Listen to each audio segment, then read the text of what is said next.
Instead of just trying to memorize a bunch of definitions from a list, what if we could learn 5 new words just by telling a single story? It's a way better way to see how words actually work together and, honestly, to make them stick in your brain. Let's get into it. Okay, I want you to think about a time you were just completely, totally, 100% wiped out. You know what I'm talking about. Maybe it was after a huge soccer game, a super long day at school, or maybe you stayed up way too late studying. We've all been there, right? Well, that exact feeling, that's where our story begins today. So, let's set the scene. Picture this. The sun's going down, you've been hiking for what feels like forever, and your backpack seriously feels like it's full of bricks. Every single step is a huge effort. You can see the campsite just over the next hill, but man, it feels like it's a million miles away. How are you even moving at this point? You're moving wearily. This is our very first word. And it's an adverb, which is just a fancy way of saying it describes how you do something. So you're not just walking, you're walking wearily. It just perfectly captures that slow, heavy, I am so over this kind of movement. Yep, this is totally you. In our story, this is exactly what's happening. You and your friends walked wearily up that last hill. You can just feel the heaviness in that sentence, can't you? It's the perfect word to describe the how of your journey when you're that tired. So as you keep walking so wearily, you start to notice that everyone else is kind of pulling ahead. Your pace gets slower and slower, and the gap between you and the front of the line just gets wider and wider. You're trying to keep up, you really are, but your legs are just not cooperating. And that action, that specific thing you're doing, it has a name. You have straggled. This verb is perfect because it describes falling behind when you're moving super slowly, and it's a real struggle. It's not just about being last, it's about the difficulty you're having trying to keep up. So as the sky is turning all those cool shades of orange and purple, you are definitely one of those last few hikers who straggled into camp. You made it, but you weren't exactly leading the pack.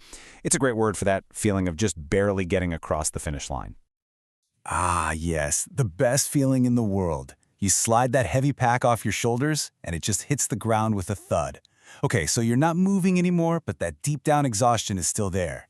This isn't just, I'm a little sleepy. This is a completely different level of tired. That deep, all-consuming feeling, that is called fatigue. It's a noun, so it's the name for that extreme tiredness you get from pushing yourself really hard, either physically, like on a super long hike, or even mentally, like after a monster exam. So the key takeaway here is that fatigue is way more than just being tired. This fits our story like a glove. The long journey, our hike, caused you immense fatigue. You are feeling every bit of all that physical work you just did. So, what does that fatigue actually do to your body? Well, you probably feel kind of shaky. Your muscles feel like jello. Trying to pick up anything seems like a huge task. Your body almost feels fragile. And the word for that physical state is frail. It's an adjective and it describes something, or in this case, someone, as being weak and delicate. After that hike, the fatigue has made your body feel totally frail. Okay, now this is where it gets really interesting, how these two words connect with each other. Think of it like this. Fatigue is the cause. It's that intense feeling of being wiped out. And frail is the effect. It's the physical state of weakness your body is in because of the fatigue. See? One leads right into the other.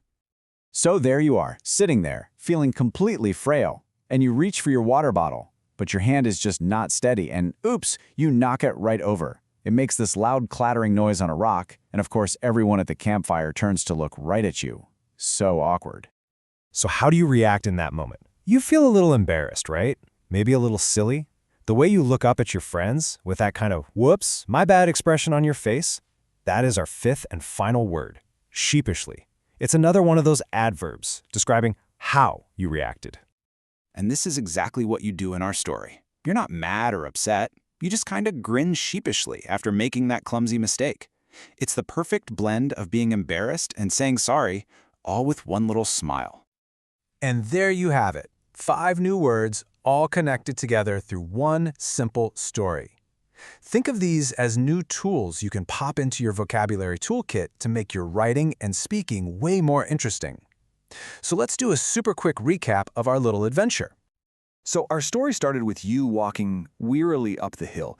Because you were so tired, you straggled behind everyone else. When you finally got to camp, you were hit with this deep sense of fatigue, and that feeling made your whole body feel frail and shaky.